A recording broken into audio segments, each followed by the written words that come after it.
What's up, everybody? It's Sam with Rowdy Alternative. Today we're with an artist out of Nashville, Sevy. How are you doing, man? I'm doing great, brother. How about you? Good, bro. You keeping busy out there? Do what? You keeping busy out there? Trying to. We decided to try our own little DIY college tour, and we're playing at these frats all over the country. And my liver hurts, and I'm exhausted. Holy shit, man. That does sound exhausting. I remember so I first met you at our event at Riley's Duck Blind it's probably going on a month now.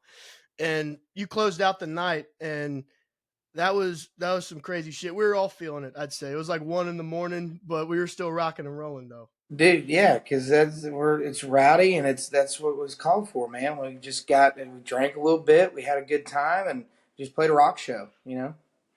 Absolutely, dude. So, can you kind of describe what the college tour entails, and how'd you guys think about doing that? Well, we're independent, so we're trying to drum up as much attention as humanly possible. And the thing is that me and my band, we're all road dogs. Like we've all spent time on the road, and uh, we took this past year to kind of like rebuild and make sure the sound was right, make sure the shows were right, and the set list was right, and the songs were right, and so we took that time off, and now it's like we got the itch again, and we're like, dude, we need to be out there, and I'm kind of old school, and as much as TikTok helps nowadays and all that stuff, like I still believe the best way to get out there, get a booking agent, and all that stuff is to go out there and just go where the people are. So we decided, we sat down, me and my small team and stuff. We sat down and we were like, what if we just said, hey, we'll come play your frat parties for free and just hang out, you know? And just show you kind of what we can do and just build fans that way. And it's been, honestly, we just started it. It's been a blast so far. We started off in Denton, Texas, and it was honestly super fun. It's awesome. So you're pretty happy with how it's going so far, then? Yeah, so far we're doing a lot of stuff in Texas because that's the home state. Hmm. But it's fun. We got some Virginia Tech stuff possibly, and we're still working out the kinks on, and we got some stuff at MTSU and down in Texas, and so it's looking good. It's just I forgot like how much of a partier like frats are, Yeah. and 21, 22 year olds, and I still think that I could keep up, and man, it just hurts sometimes. I feel that, man. It's funny speaking of Texas because I didn't know that you knew like Austin Upchurch and them boys, and Oh yeah. and, yeah, Yeah, and like I had no idea. Go ahead. well, Riley, the Austin's drummer, and Nathan Herring, Austin's guitar player, they were in my band a long time ago when we first kind of got started. And Riley, which is his drummer, is like one of my best friends. We've known each other for like 5 or 6, maybe 7 years now. Okay. And me and Austin kind of came up together in the Texas scene. He's a Johnson County boy, just like me. So he's from Godley, and I'm from Alvarado, and we used to play a lot of like song swaps and stuff like that in Texas. Shitty dive bars and for like 5 people on a Monday night, and get $5 in the tip jar, and it's like, well, hey, I'll buy you a corn dog, from QT or something. And so yeah, I've known those guys for a hot minute. So Yeah, man, that's awesome. The camaraderie out there is, it's great, and like I can't say enough good things about Austin either. Those boys are great, and speaking of that scene, I guess when you first started, I guess wanting to pursue this as like a career and everything, you were in Texas, right? You weren't in Nashville yet. You mentioned you were in Texas, right? oh yeah, no, I grew up playing music. So like when I was like 12 or 13, I was in a band with my mom and dad and my aunt, and we Okay. played all over Texas and stuff. And then I started pursuing it on my own after the second time I dropped out of college, and I just started playing shows at like a lot in Burleson, Texas, which is like right near Alvarado. Um, used to play a lot at like this place called Dalton's Corner and Old Texas Brewing Company, and just doing like I think at Dalton's, I think that was my highest paying gig at the time, where I got like $75 for 4 hours on a Thursday night, and it was like every other Thursday. And I had some buddies that knew Austin and all that stuff, and that's how we got hooked up. And yeah, just so I started off in Texas, and then after years of kind of doing the Texas thing, like I wanted to learn how to write better, Mm-hmm. and I felt like the only way you could do that is going to Nashville and learn how to write. And so I've been up here for 3 or 4 years now, and I feel like I've got a good handle on how Nashville writes. And I think I got a good enough handle on it to where I was like, all right, now I can break all the rules I just learned on writing and kind of have fun. Yeah. So I guess when you were coming up in the Texas scene, when you first went on your own and everything, who was popping right around that time? Did Co hit yet, or like what was the scene looking like? It was all Co and Parker. Yep. Like it was all those guys, and like all of us, we all wanted to be Co-Wetzel. We all wanted, to do that whole thing, and we all wanted to do. Cody Johnson was pretty big, and one of my all-time favorites was William Clark Green. Mm-hmm. Um, and so like, but mainly it was the Co Parker thing. Like I think like Love, like the Noise Complaint album Yep. was the thing that just came out, and everybody was loving it. And like I found myself having to learn that entire damn album from top to bottom because people were just requesting every single song when I was doing all the covers shows and stuff. And so that was like that crew was around that time, and I can't even tell you the year, but it was always that. Yeah, and I find that not specifically Texas scene, any genre or any kind of scene, I feel like if something hits like a Coetzel, sometimes it could get like oversaturated, if that makes any sense, like with that kind of music. So what did you do to kind of stand out? Because your music does stand out. Because it's not exactly like Coetzel, but it has that same vibe with like your own take on it, I guess, if that makes any sense. So what did you do to kind of stand out and kind of put yourself out there? Man, honestly, back then I was trying to chase like I was doing a lot of cover gigs, but then I started writing more and doing my own thing, and it was kind of leaning more. I try to lean more towards like the '90s country kind of vibe, and it was like it did okay and stuff, and it was fun, and but we ended up just like making music that I just really loved.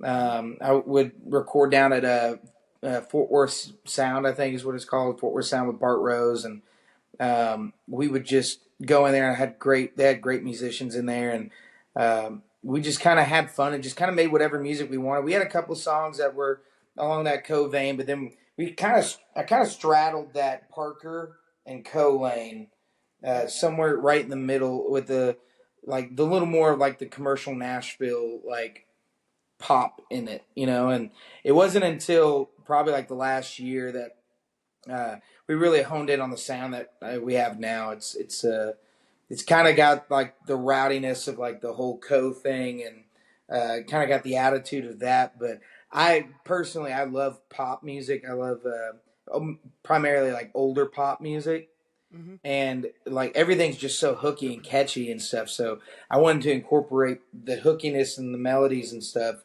with more of like the attitude of the rock, and but I also wanted to keep like the storytelling that country loves so much and is so good at, and the simplicity of the lyrics and stuff. So we're still finding it, and we're still working on it, and getting closer every day. But as of right now, like we're a lot closer than we were like 7 years ago. You know. Right. Yeah. Well, I mean, I'd say that, like, especially with your last single, which we'll get into here in a bit, but like, I'd say you hit the nail on the head there because the first thing I thought of well, hell, I guess it was when I saw you live. I didn't even listen to your stuff before that. Like, the melody was insane, top notch. Like, it was like it's hooky. It really catches you, and you do have like that. You also have that storytelling aspect, and you do straddle that line. Like, it's interesting you say that, and I find like that has to be like a hard thing to master. Like to you, this is the sounds you want. This is the songwriting you want. but actually getting there, like, I don't know, is it natural, or is it like I'm forcing myself, I'm practice, like, like, how'd you get there? Man, a lot of trial and error, Hmm. for one. But it's there's like this innate thing, and it's finding a group of writers that you write with that you kind of believe in. Like when I remember going into a couple of writing rooms where I was trying to describe that sound, and they looked at me like I was psychotic. Like they were like, "Yeah, that'd be great if everybody could do that," And Yeah. um, so like they're like, "Yeah, let me just pull it out of my ass," But it was like it took a lot of a lot of the wrong rooms to find the right rooms to be able to find that mixture and just kind of believing in it. And like I grew up on a lot of different music, and I want to be able to incorporate all the things I love about all the different types of music. And so a lot of it comes to life like the way that we kind of just the formula for it that we kind of figured out is you go into the writing room with an acoustic guitar, and you write the best song you possibly can. And you write something hooky and fun and heartfelt, and it's got to be true. And once you do that, then thankfully I have two amazing producers, Tyler Woodward and Brian Bunn. And we go in and we sit down. We call it the bakery, which is Brian's house. Um, we go and we sit down, we pick the song, and then we just start building it. And the beautiful thing about it is that we leave no stone unturned. Like, if we hear something weird in it, we try it just to see if Yeah. it fits. And me and Tyler and Brian have really kind of figured out what we like to do, what we like to hear, like the wrinkles that like we like to throw in, and so I think a lot of the sound that we're getting is because we put in 15 to 20 plus hours on each one of these songs before we even go record them.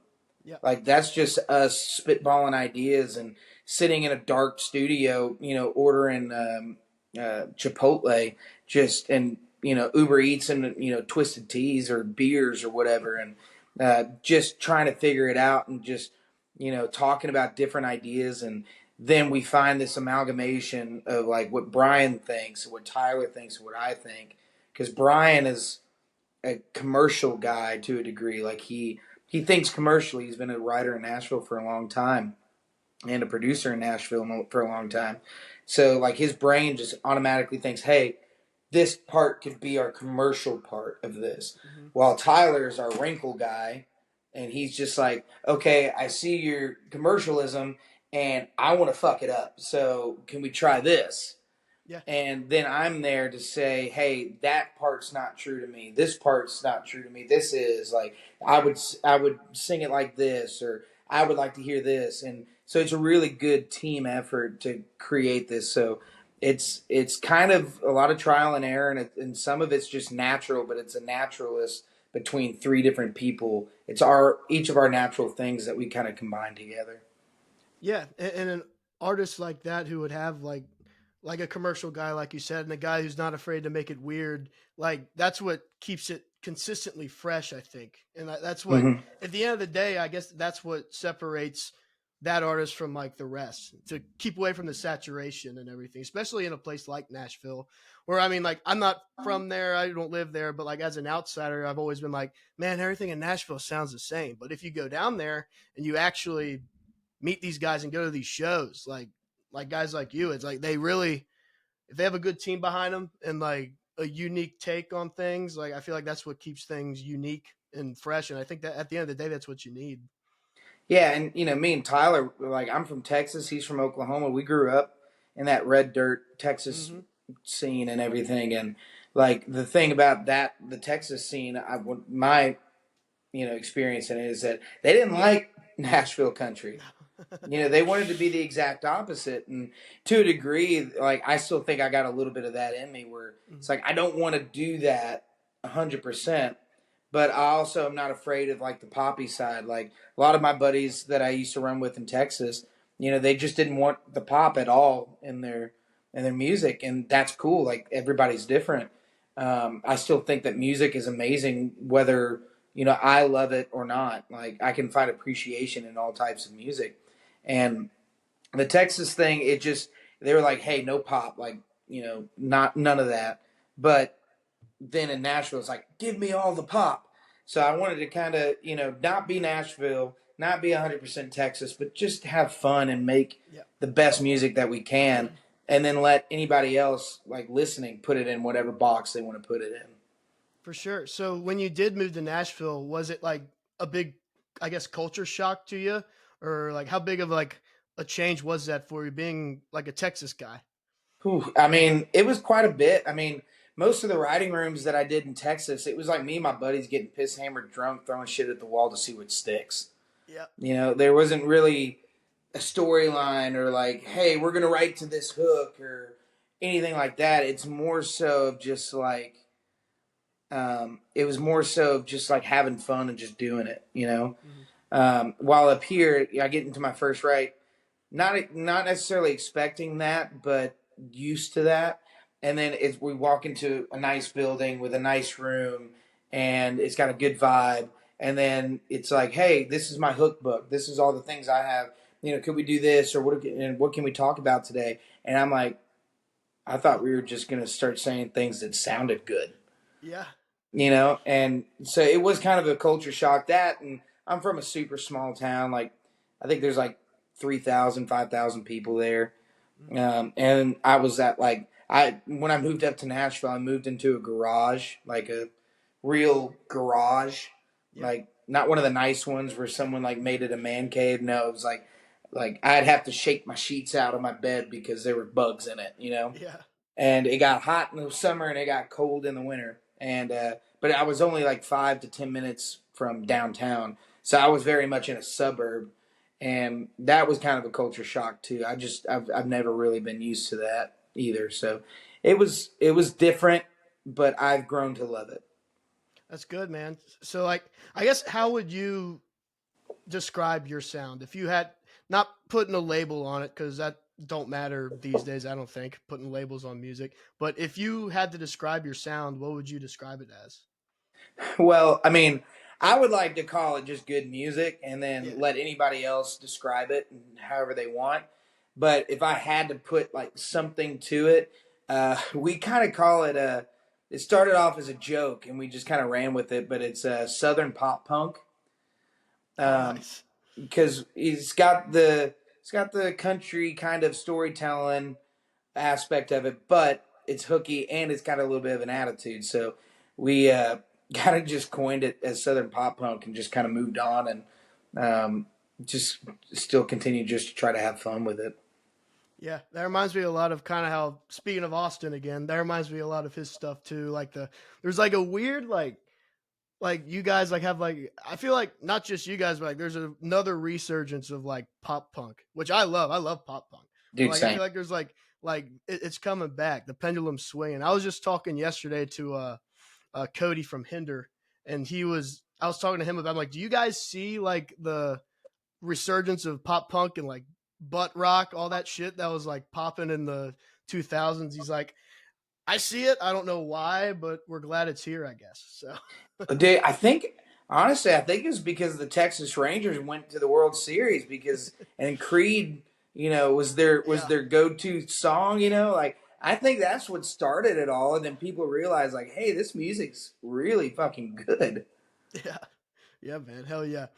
Well, let's talk about your newest single. Came out on the 4th, I believe. Ruin Our Weekend, man. So the story behind it's hilarious, and I've heard you say it on stage before, but I want you to tell it again so these people could hear what it is, because it's nuts. Oh, 100%. I'm not gonna name names so I don't get sued.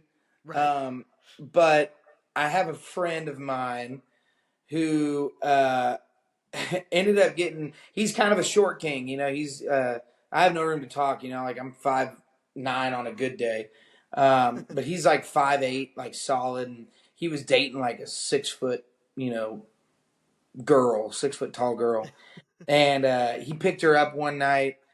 She had, I guess, had some jealousy issues or something, and she just beat the ever living fuck out of him.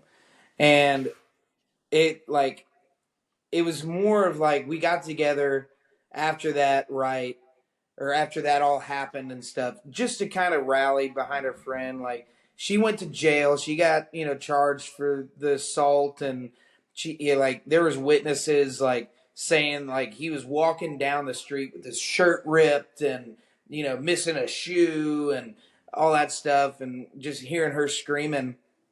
And Was he at like where was he at like a house party or like where was he? no, he was taking her back to his house that they both lived at. Oh fuck. And Okay. like he was driving down the freeway and she just started hitting him and like punching him in the face and stuff. And they got back to the house and he was gonna. When I talked to him, I think he was gonna like let her sleep it off or something because she Mm. was pretty drunk. And then it just escalated from there. And he like she like accidentally like his dog was in the doorway and she slammed the door and it hit the dog. And then he left, and then she didn't want him to leave and tackled him and ripped his shirt in the front yard. And that's when the neighbors like saw and like all that stuff. And so it was a really hard moment for him. And so we got together, and mine and my friends like relationship is we give each other shit about everything, like no matter what it is. And so we got in this room with my producers just to kind of help him. He's never written a song before, none of that. It was just kind of like a therapeutic thing because, like, I learned from like I work a lot with this company called Creative Vets, and we write songs for veterans and tell their story to kind of help with the healing process and stuff. So we kind of took that same approach with my buddy, and he ended up having some pretty good lines in there. And it what started off as like kind of a joke, like someone, I think Brian, said a melody that we kind of fell in love with, and after 3 or 4 hours we were like, okay, this is something. And then next thing you know, it's like we worked on it for like 7 or 8 hours, just Mm. finding the right melodies, finding the right words. And we kind of fought for it. And yeah, so it was kind of a wild thing that we were just kind of having fun. It's just four dudes, having a couple of drinks and hanging out and giving our buddies shit. Yeah, it's funny. Like that's like a horrible circumstance, but like it turned into like a fun ass song. It's kind of funny how that works. Yeah, and we like the thing is that domestic violence in any way is not cool at all. Mm. Whether it's a guy hitting a girl hitting a guy, like there's no call for it in any way, shape, form, or fashion. And we know that those stories are out there, and we know that that happens to people. And we just kind of hope that this song kind of gives power to those people that are in that situation in a kind of a fun, lighthearted way, to have the power to say, hey, like I can do better than this, and I can get out of this situation. That's kind of like the goal on the tail end of it is like, man, we really hope that this kind of helps people. And so far, like I've gotten quite a few DMs on TikTok about how this song is like kind of helping them and gotten them either over that situation, or one guy messaged me and said that he heard this song because his buddy sent it to him and he moved out, and that situation. So like I hope that it's helping people, and it's taking a serious topic and kind of letting it breathe and letting people know like, hey, you can do better than this. Yeah, that's awesome, man. So where do you guys record at? Where like do you have like a place you go, or do you do it like DIY? What's your guys' setup for that? Man, we kind of do it in a weird way. Like, so we go, me, Tyler, and Brian, we go down to Brian's like studio basement, and we call it the bakery because his last name's Bun. Mm. And we build out a demo, and we like put everything in there that we would want to hear. Like, we kind of work out all of the kinks, and then we go over to Saxman Studios in Mount Juliet, and they lay down the bass and the drums there. And Grady is amazing. He's a badass in every way possible. And so he takes whatever the drum loop that we put in there, and he makes it 10 times better.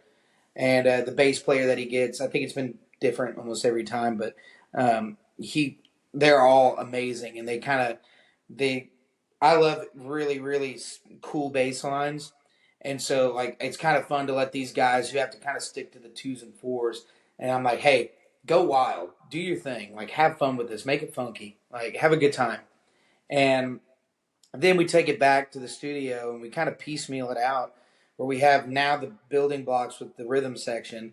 Brian is an amazing guitar player and multi instrumentalist, so he lays down all the guitars and all that stuff. And then on the first like 5 songs that we released, we would send it out to a synth guy, and he would, you know, do a whole. He would do like everything. He would do like 9 different things and then just send it all back to us so that we could piece out what we wanted and put it all in there. So, and then I would do the vocals and the background vocals and all that stuff. So, um, it's kind of just a weird piecemeal way to do it. I don't know of a whole lot of people that do it like that. But yeah, we just kind of have fun and we kind of use what is at our disposal. And I just love the way that we're doing it now. So Yeah, nice. So it sounds like you have a lot of guys that will, like, lend a hand, help you whenever you, like, with that kind of the creative aspect of it. So, and you kind of hit on it earlier, but uh I guess, do you co-write a lot? I know Nashville co-writing's a lot of people go to Nashville just to write.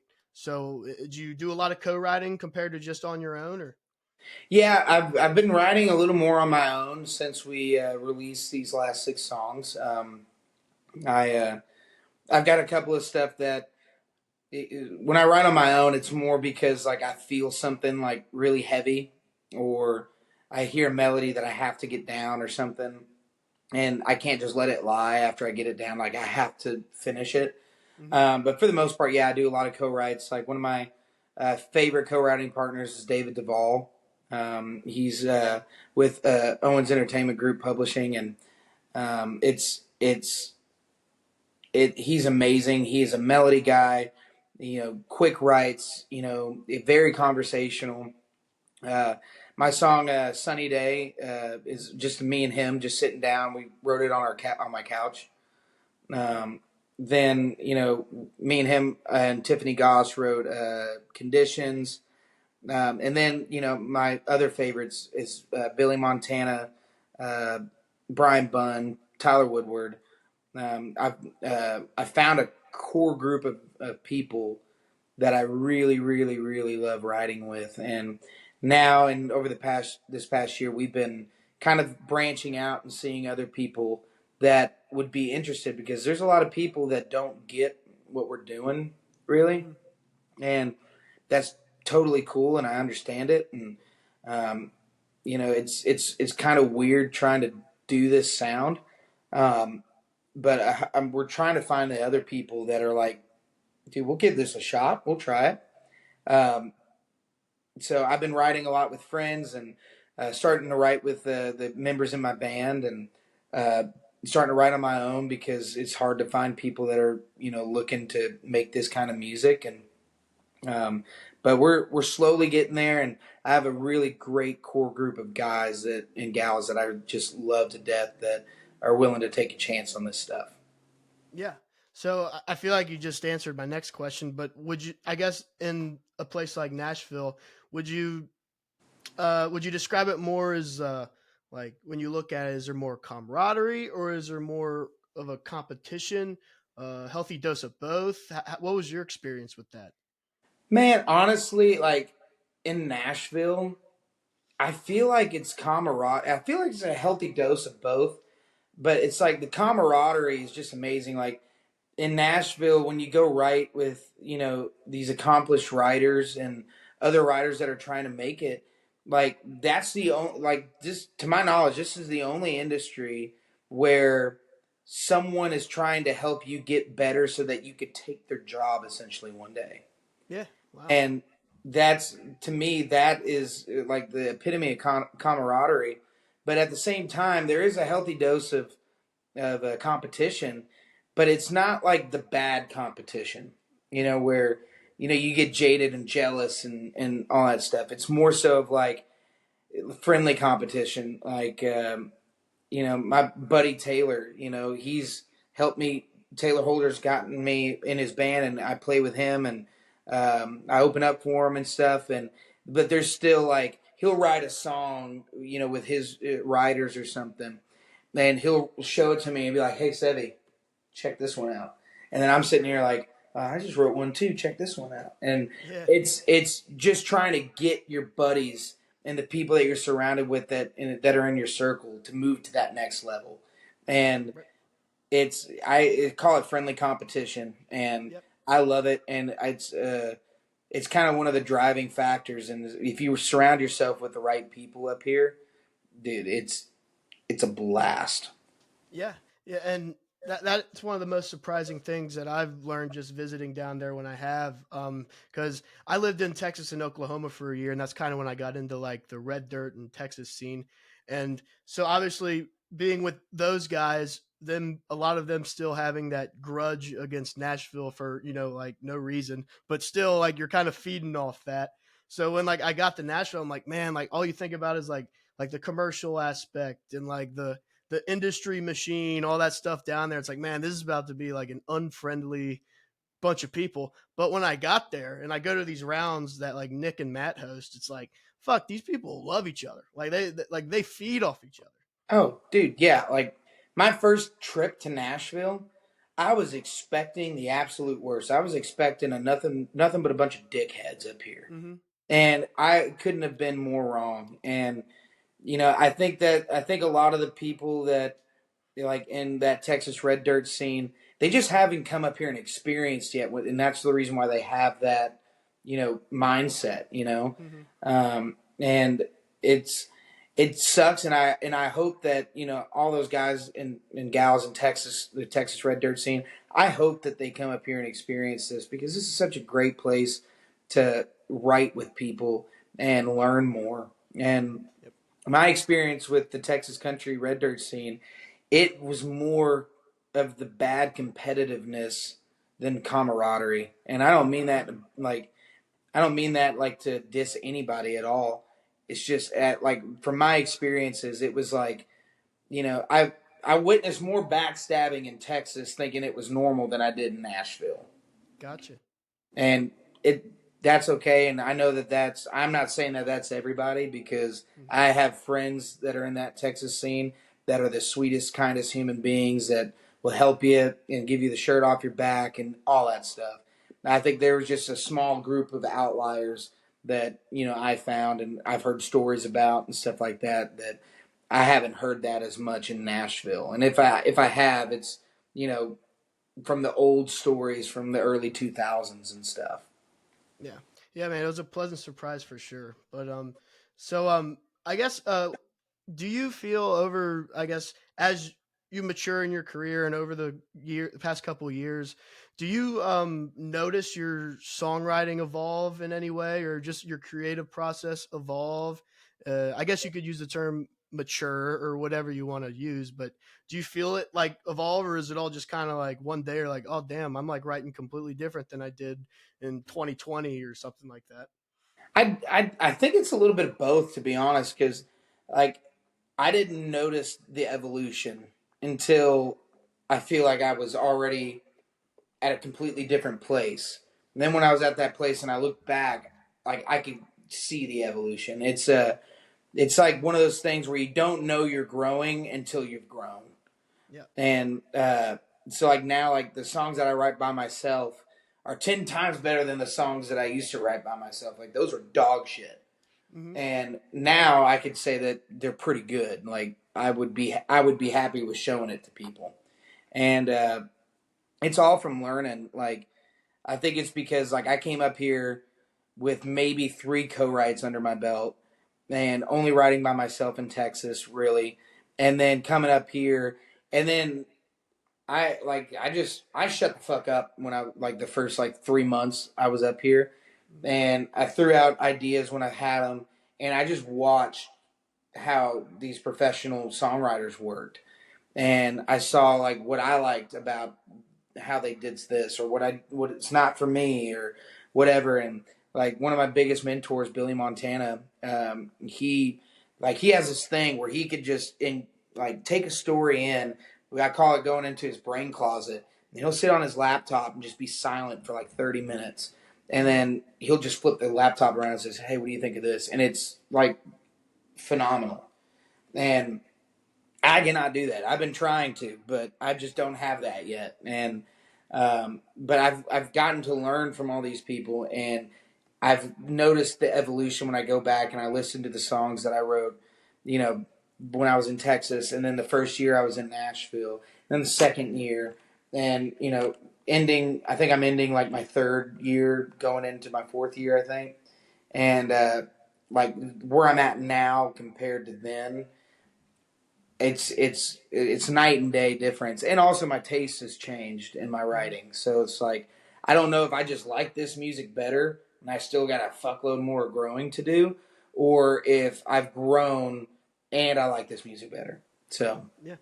I gotcha. And I hate to keep going back to this subject, but it's just super interesting to me. But when as you do evolve and you've been in town just grinding it out and playing all these shows and everything and writing and all that, do you see much of the like the do you ever see or hear any like horror stories of the industry or commercial aspect of it that so many people like warn like other artists about Nashville itself, that like do you ever see any of that, or is that kind of like blown out of proportion nowadays? I think it's blown out of proportion nowadays. I mean, is a lot of it's out there. Like we have so much stuff at our fingertips Hmm. that you can't really get away with a whole lot. I don't think anymore. I have heard a few horror stories, um, but that's just. I mean, it's usually in. I mean, I was kind of involved in a couple of them. Like where it was just like, oh man, like okay, well we got to get out of this situation and kind of rebuild and I think it's just a part of growth of Nashville, to be honest. Like, I don't think that there's a single successful artist that came in here and did everything right and didn't get in bed with anybody, that was going to screw you over, and they just did it. I think everybody in Nashville has kind of experienced it in one way or another, whether that's, they told this really cool song idea to the wrong person and that person took it in as their own, Yeah. um, it's like, or a label deal went bad, or you got shelved, or something like that. I think everybody has experienced a little bit of that, in some way, shape, form, or fashion. But it's not as I don't look at it as that big of a deal in some cases. Like if you get really screwed over, like you have an accountant and like he took like millions of dollars, and yeah, like you're screwed in that Yeah. aspect. Understandable. Yeah, but like if someone steals a hook from you or something, then you that just means you got 10 more better ones on the way. You Right know, on. um, that's kind of the way I look at it. If you get shelved at a label, well, that means you go back to work and you find yourself again, and you get a better one next time. Like, um, it is a heartbreaking thing, and it does suck, but I Yeah. haven't heard as many as you would think. Like when I first came up here, I was thinking like everybody here's got 30 or 40 of those stories. And to be honest, like I've heard of maybe like 5 to 10 since I've been here. Hmm. So it's not, it is a little over, exaggerated, but at the same time, like, it does happen. Yeah. Well, I mean, it sounds like you got a good outlook though on the whole thing, a good mindset, which that's probably key to not only living in Nashville, but like just being a professional artist, like a professional musician. I feel like you have to have a good mindset going in, or else you're just going to be like, down the line, you're just going to be some salty guy who's just going to be negative towards the whole thing. Yeah. And like, don't get me wrong, I've had my negative moments where I'm like Mm, pissed off at this town. yeah. But at the same time, like I found like it takes too much energy, and I'm trying to. I need as much energy as I can to get to the next level and then get to the Hmm. next one. And I've just learned that bad shit happens, and there's no sense in dwelling on it. You learn, you move on, and you just try to be better, and you try to vet things better, and you try to just have fun with it. And like once you learn to kind of laugh at the bad shit that's happened to you, like you're unstoppable. Yeah. Hell yeah, 100%, man. So, so I guess how would you describe your live show? Because your live show was a fucking blast when I saw you. So you know how the audience feels, but how would you describe it being on stage?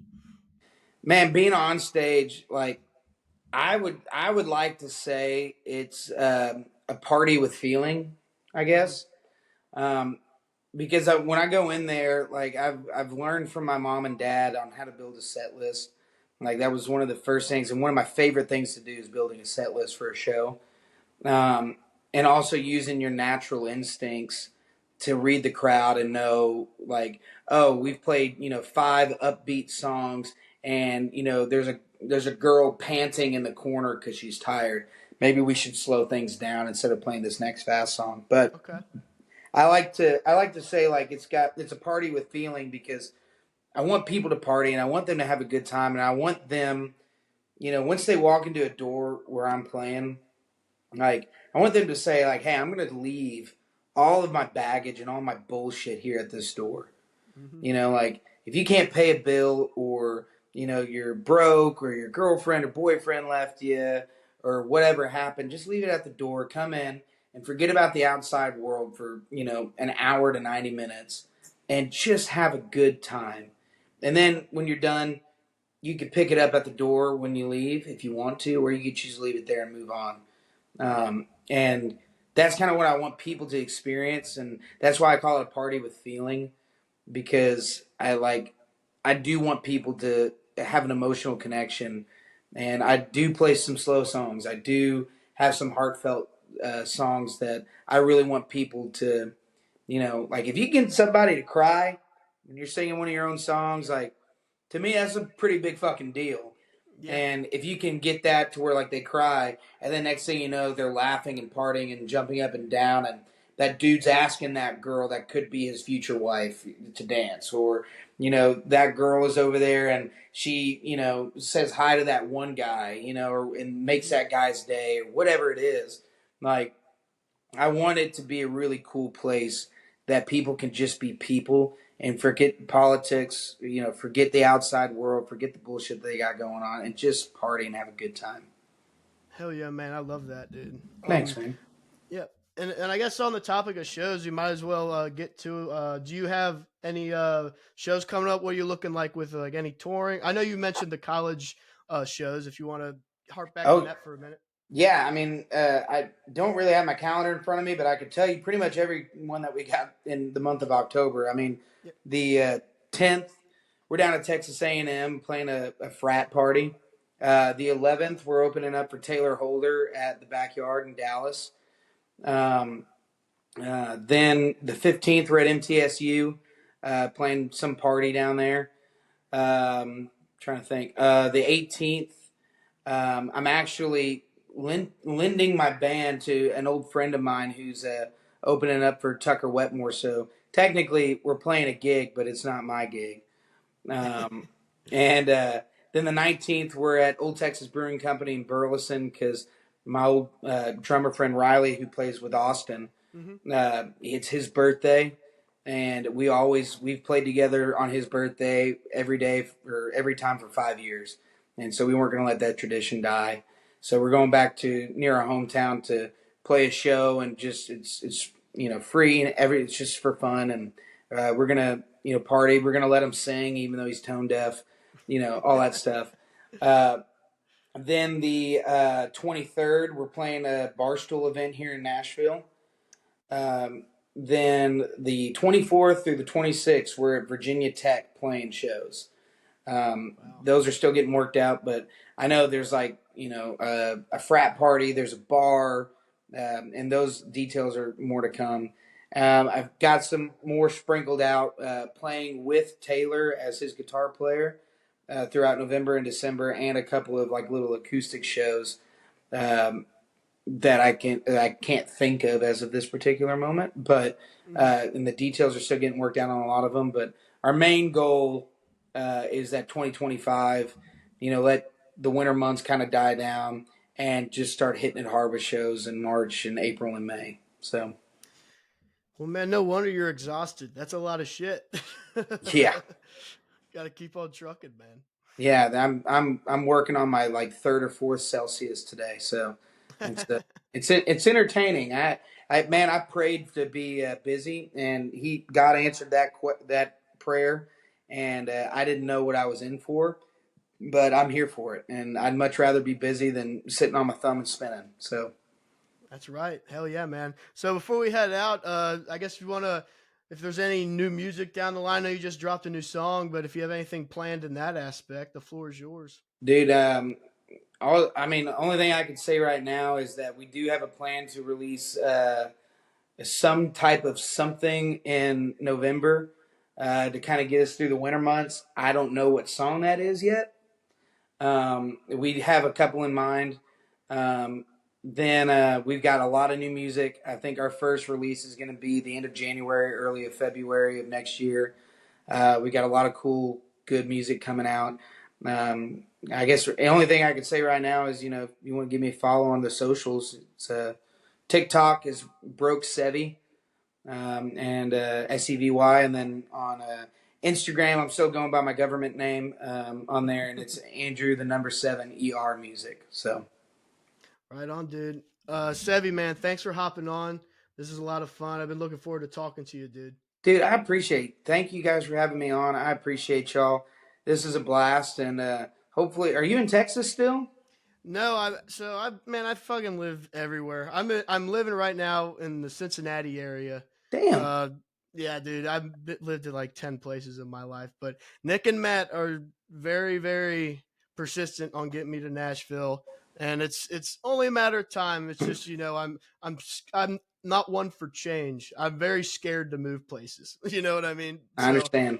it'll be a game time decision. I'll probably pack up one day and say fuck it and move down. So that's There you probably go. how You it's gonna just happen. now you just got to do that like tomorrow, and then Yeah. everything will be great. But I'll man, pack hopefully as I soon get as to I'm see you done. at a show soon, and hopefully we can party a little bit. Absolutely, dude. So thanks for hopping on. Everyone you heard his plugs. Go follow him, listen to his music, see his show. Also check out Rage Rowdy, Rowdy Alternative. We're on all the socials. Google us, we'll pop up. You'll fucking find us. So again, Sevy, thanks a lot. Thanks everyone else for listening, and we'll see you all next time. Thanks, brother.